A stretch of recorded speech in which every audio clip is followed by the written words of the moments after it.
We're getting more calls. The president asked for people to call, and they're calling.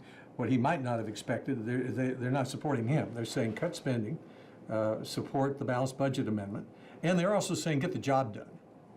What's the breakdown between people who are saying please compromise and people who are saying stand your ground?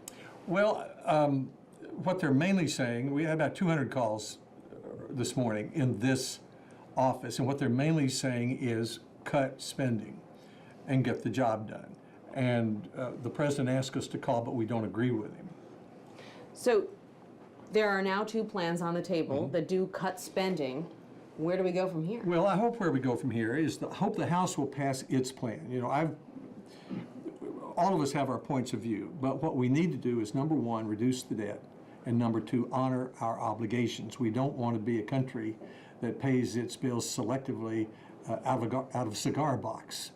And we need to do both those things. The House of Representatives has a proposal before it that I think does those things. If it will send it to the Senate, hope the Senate will pass it, and I hope the president will sign it. If that plan doesn't make it out of the House, and you've only got Senator Reid's plan to vote on, what then? Well, let's hope that doesn't happen. Senator Reid's plan is a lot of blue smoke and mirrors. I mean, he has $1 trillion in it, $1.2 trillion really, for money we're not going to spend if we don't fight a war. That's not really savings. Last Sunday, Senator Reid, Senator McConnell, and the Speaker were close to agreement on a plan. They took it to the president said no. I hope we can get back to where we were on Sunday and have a bipartisan proposal that would reduce spending and honor our obligations. I think that's what the American people want us to do. The people who are calling you, are the people who are calling you frustrated? Some are, and the one I pay even more attention to the ones I actually see when I'm in Tennessee. I was there Monday. They're saying stop the spending, get the job done, get back to focusing on the economy, on jobs. That's what they're saying to me. You were one of the first Republicans, at least, who came forward and embraced the bipartisan Gang of Six plan.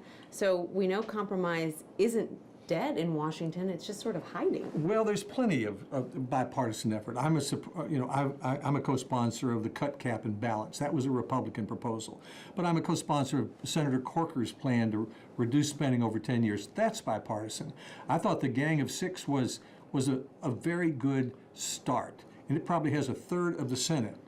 Senators of both parties who support its concepts. It's too complicated to do between now and next week. So we all know what we need to do. We just need to do it.